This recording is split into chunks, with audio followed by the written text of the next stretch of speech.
ஒன்று சொல்லுகிறேன் என் இளைய சமுதாயமே, கீழே விழுவது அல்ல தோல்வி, எழ மறுப்பது தான் தோல்வி.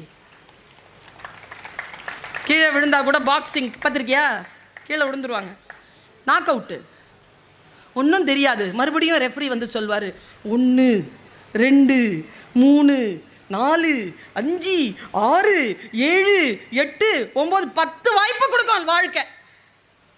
அப்போவா எழுந்திருக்கலனா தான் மரணம். விழுந்தே கிடப்பது தான். எழு, வாய்ப்புகள் எது வந்தாலும் எழுந்து நில். நீ முடியாது என்று சொல்வதை எவனோ ஒருவன் செய்து கொண்டுதான் இருக்கிறான். உனக்கு முன்னாலே செய்ய ஆரம்பிச்சுட்டான். உன்னுடைய காம்படிஷன் உன் கிளாஸ்ல இல்லை, உன் வீட்டில் இல்லை. தயவு செஞ்சு பார்த்துக்க. வெற்றி பெற்றவனாக இருக்க வேண்டும். நினையும் நீதி நெறி கடவான் எனில் அணைய மன்னருக்கு அழிவு உண்டாகுமோ. நியாயமான நீதியான எண்ணம் படைத்து இந்த 8 குணங்களையும் படைத்திருக்கின்றவன் தான் என்று சொல்கிறார். நான் இதோடு சேர்ந்து ஒரு விஷயத்தை சொல்லிடுறேன். எனக்கு மகாபாரதம், ராமாயணம், தேவார திருப்பாசுரங்கள், பைபிள், குரான் எல்லாம் ரொம்ப ரொம்ப விருப்பத்தோடு படிப்பேன்.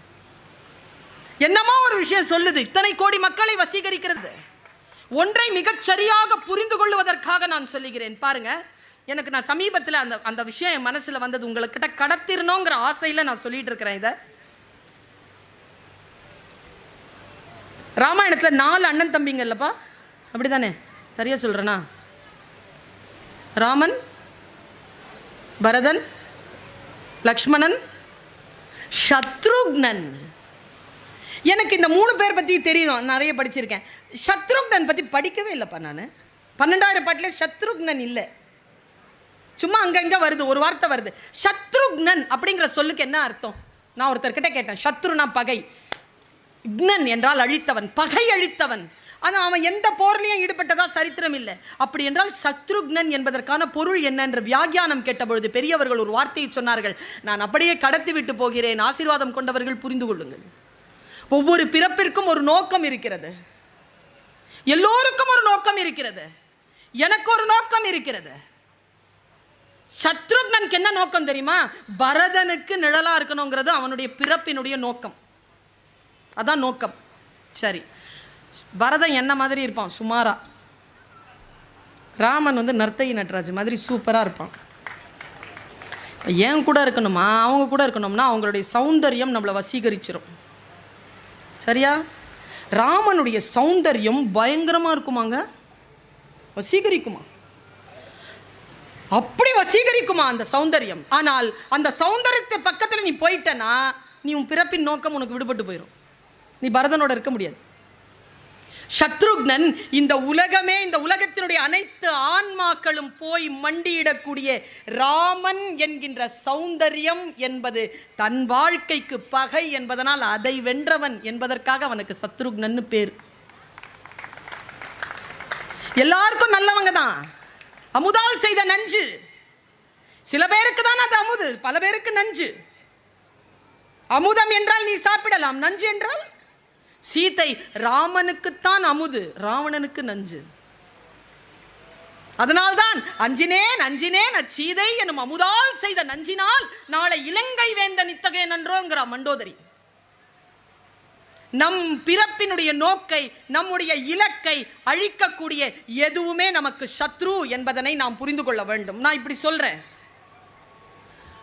பகவத்கீதை நிறைய இருக்கு. நான் நேற்று கூட உபநிஷதங்களை வாங்கிட்டு போனேன், நிறைய இருக்கு.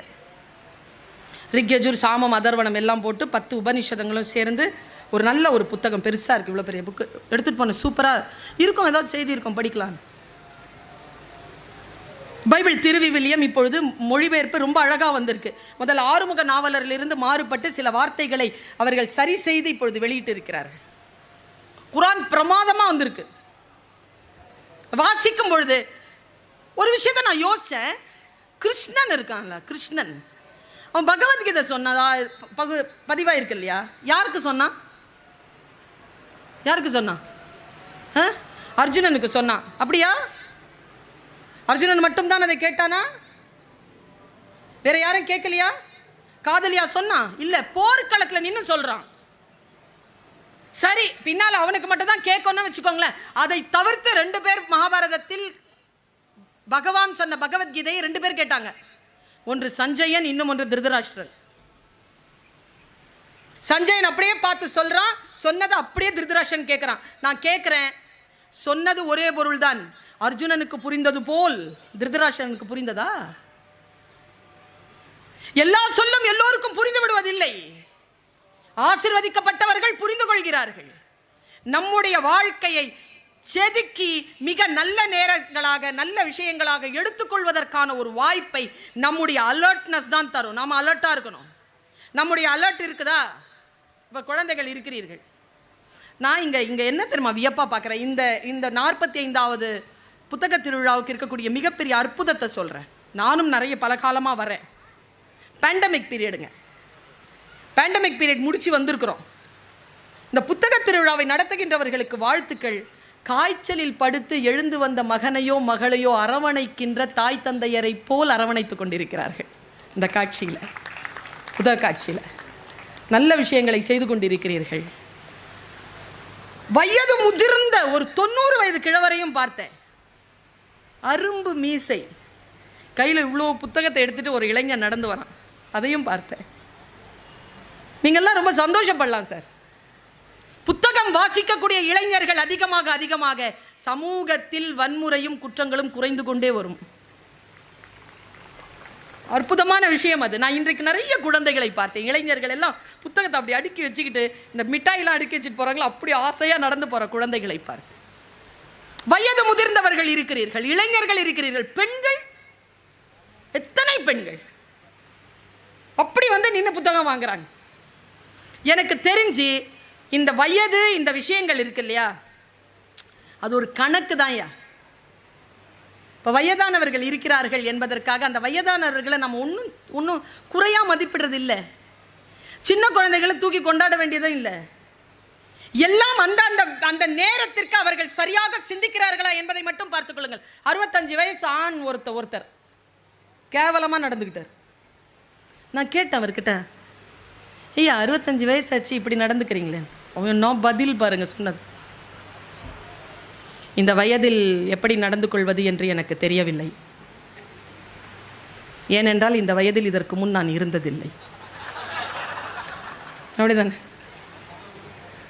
எல்லாமே வந்துருமா? வயசானதுனால எல்லா நன்மைகளும் அப்படி இல்லை.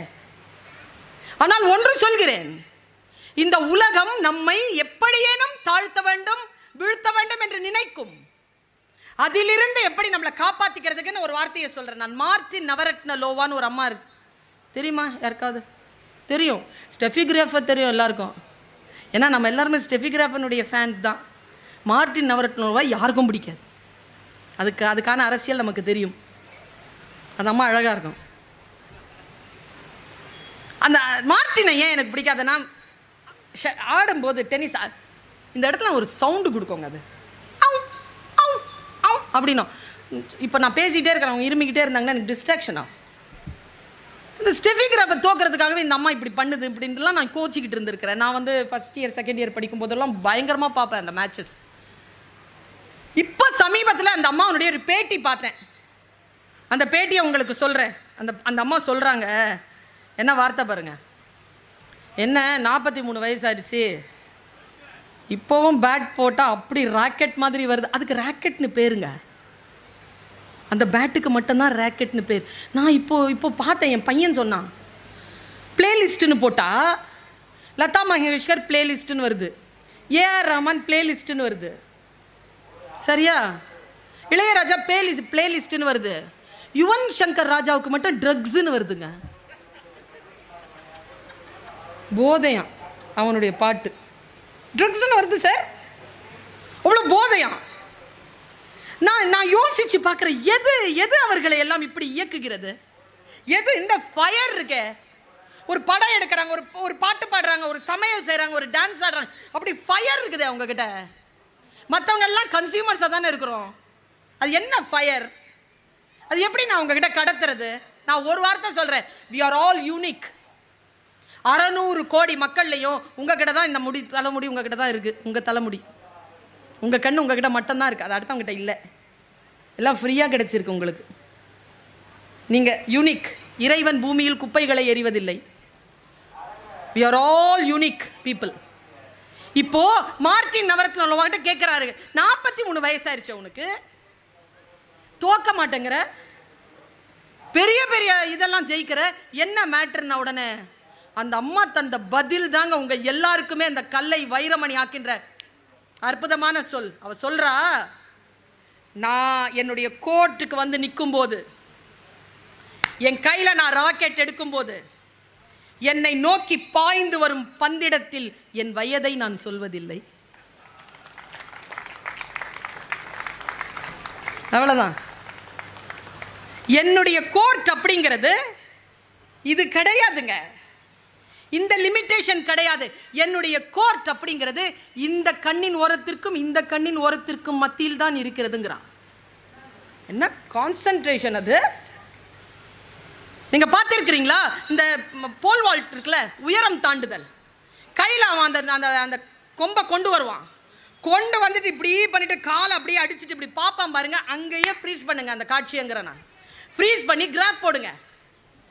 உயரம் தாண்டுதல்ல அவன் வந்து அந்த கம்பி இருக்குல்ல, அந்த கம்பியை தாண்டினா போதுங்க, கம்பி வைக்க மாட்டாங்க. அவனுடைய ஐயில் இருக்கக்கூடிய அந்த எல்லையை காற்றுல அவன் கோடு கிழிப்பாங்க. அவன் கம்பியில கிழிக்க மாட்டான், காத்துல கோடு கிழிப்பான். அவன் உசேன் போல்ட்ல ஓடுறாரு.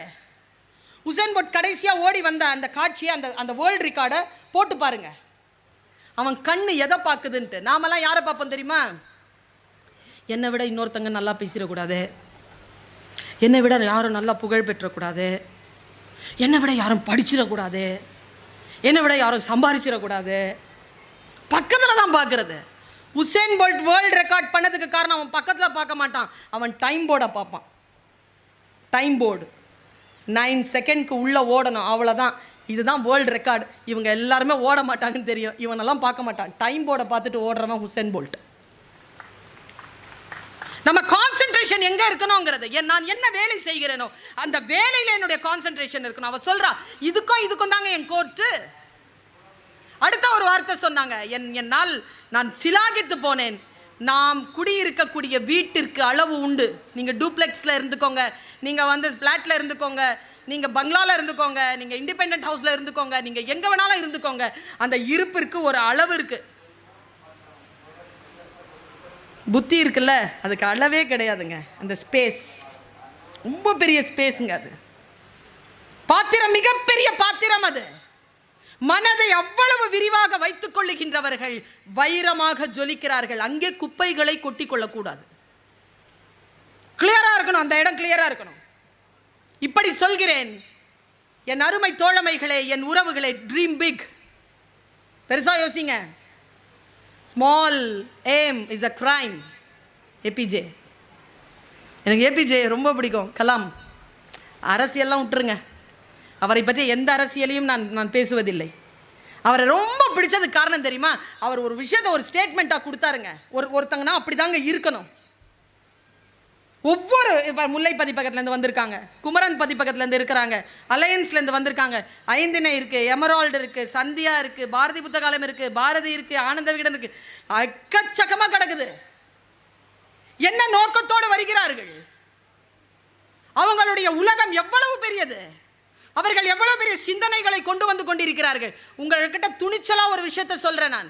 நீங்கள் இந்த புத்தகம் வாங்கினீங்களா? போய் காசு கொடுத்து வாங்கினீங்க தானே? காசு கொடுத்தானே வாங்கினீங்க.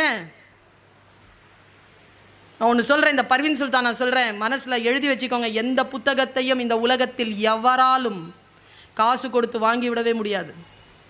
நீங்கள் வாங்கியதெல்லாம் அச்சு கூலியும் காகித கூலியுமே தவிர புத்தகத்தை உங்களால் விலை கொடுத்து வாங்க முடியாது. சிந்தனை எப்படிங்க வாங்குவீங்க? 400 ரூபாயில் கிடச்சிருமா அந்த சிந்தனை? புத்தகத்தை ஏன் நேசிக்கிறோம்? சிந்தனைகளை நேசிப்பதனால். நம்மை உருவாக்குகின்ற அந்த சிந்தனை. கலாம் ஒரே விஷயம் சொன்னாருங்க, ஆக பெரிய நான் பட்ட சந்தோஷத்தின் ஆனந்தத்தினுடைய எல்லையை சொல்லிட்டு போனார். அதை சொல்லி நான் நிறைவு செய்கிறேன். ஆனந்தத்தினுடைய எல்லை சொல்றார். எனக்கு, நான் தமிழ் படித்தவள், எனக்கு இந்த மொழிகளின் மீது இருக்கக்கூடிய அரசியலில் மிகுந்த கவனம் உண்டு. மகிழ்ச்சி என்பது வேறு, ஆனந்தம் என்பது வேறு. ஆனந்த கோஷம் என்பார்கள், இது சமஸ்கிருத சொல்லது, உவகை. அது வேற வேற ஸ்டேட், அது மனநிலையே வேற, ஆனந்தமா இருக்கிறது வேற. மகிழ்ச்சியாக இருக்கிறது வேற. மகிழ்ச்சி என்பது வெளியிலிருந்து உட்செல்வது, ஆனந்தம் என்பது உள்ளிருந்து வெளிப்படுவது. இங்கிருந்து வரும், இன்வர்டு இல்லை, வெளியில் வரும். ஆனந்தமானேன்றாருங்க அவர். அந்த ரெக்கார்டிங்கில் சொல்கிறார், நான் ஆனந்தமாக இருந்தேன். என்ன பண்ணீங்க?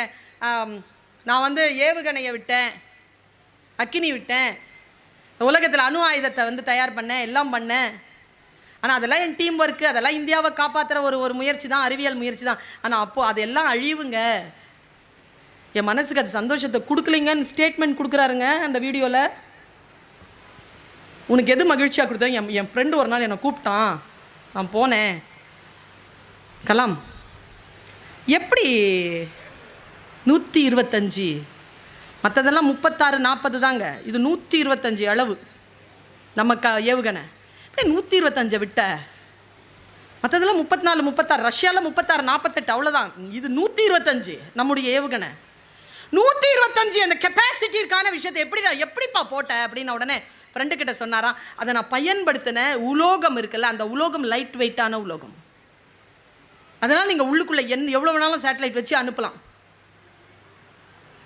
அது போட்ட உடனே அவர்கிட்ட சொல்கிறார், அந்த உலோகம் ரொம்ப மெட்டீரியல், ரொம்ப தின்னான மெட்டீரியல், இதுக்காக ஏதாவது ஒன்று செய் அப்படின்னு சொல்லி இதாங்க சிந்தனை. அவரை கூட்டிகிட்டு போயிட்டு போலியோ அட்டாக் ஆகியிருக்கக்கூடிய குழந்தைகளுடைய இல்லத்தில் கொண்டு போய் விட்டாராம். இப்போ நானும் நீங்கள் நடக்கிறோம், நர்த்தகி ஆடுகிறார், நான் நின்று பேசுகிறேன், நமக்கு கால்கள் உண்டு. கால்கள் இல்லாமல் மாற்றுத்திறனாளியாக இருக்கக்கூடியவர்களுடைய வாழ்க்கை எவ்வளவு வலியானது. நீங்கள் செருப்பு போட்டிருக்கிறீங்களா, அந்த செருப்பு வந்து 300 கிராமுக்கு மேலே அந்த 2 செருப்பும் போட முடியாதுங்க உங்களால். 1 கிலோ ஷூ போட்டுருவீங்களா? எவ்வளோக்கு எவ்வளோ குறையுதோ வெயிட் அவ்வளோக்கு எவ்வளோ ஜாஸ்தி விலை. ரொம்ப லைட் வெயிட்டான ஷூ தான் அதிக விலை. அவர் சொன்னார், நீ பார்த்துருக்கிறியா இந்த பையனை, இந்த பையனுடைய காலில் போட்டிருக்கக்கூடிய அந்த இது இருக்கு இல்லையா, அந்த கேலிபர் ஷூ, அந்த ஷூ வந்து 3.5 கிலோ. அதனால் அந்த குழந்தைகள் நீங்கள் பார்த்துருக்கீங்களா, இப்படி நடக்காது, இப்படி எடுத்துகிட்டு தான் நடக்கும். ஏன்னா வெயிட், இடுப்பில் வெயிட் இருக்க தாங்க முடியாது, அதை அப்படி தாங்கிட்டு நடப்பாங்க. அதை பார்த்து இதுக்கு ஏதாவது செய் அப்படின்னு போயிட்டாரான். நான் உட்காந்து அந்த ஏவுகணை செய்த அந்த மெட்டலில் 300 கிராமுக்கு நான் கேலிபர் ஷூ செய்தேன், 300 கிராம்ஸ். அந்த குழந்தைகள் அதை போட்டுட்டு நடக்கிறதோ ஓடுறதும் சைக்கிள் ஓட்டுறதோ நான் பார்த்தேன். என் வாழ்க்கையில் நான் ஏவுகணைகள் தயாரித்ததை விட அதிகமான சந்தோஷத்தை அடைந்தேன் என்று சொன்னார். அப்போ எனக்கு அவர் வைரமாக தெரிஞ்சாருங்க. இந்த சமூகத்திற்கு நாம் எதை தருகிறோம், நம்மை நாம் எப்படி பார்த்து கொள்கிறோம். நான் எப்போவுமே சொல்கிறேன், ஒரு யோகா டீச்சர்கிட்ட யோகா கற்றுக்கிற ஒருத்தன் சொன்னான், குருவே உங்களிடத்தில் நான் யோகா கற்றுக்கொள்கிறேன், நான் சந்தோஷமாக இருப்பேனா? குருநாதர் சொன்னார், நீ யோகா கற்றுக்கொண்டால் உன்னை சுற்றி இருக்கின்றவர்கள் சந்தோஷமாக இருப்பார். நீ டார்ச்சர் பண்ண மாட்ட அடுத்தவங்களை, நீ அமைதியாக இருப்ப. என் சிந்தனை என்ன ஆகும், என் புத்தி என்ன ஆகும், என் அறிவு என்ன ஆகும் என்றால், இது வைரமானால் அது ஜொலிக்கின்ற அந்த வெளிச்சத்தில் இந்த உலகம் வெளிச்சமாகும். அதனால் கல்லை வைரமணி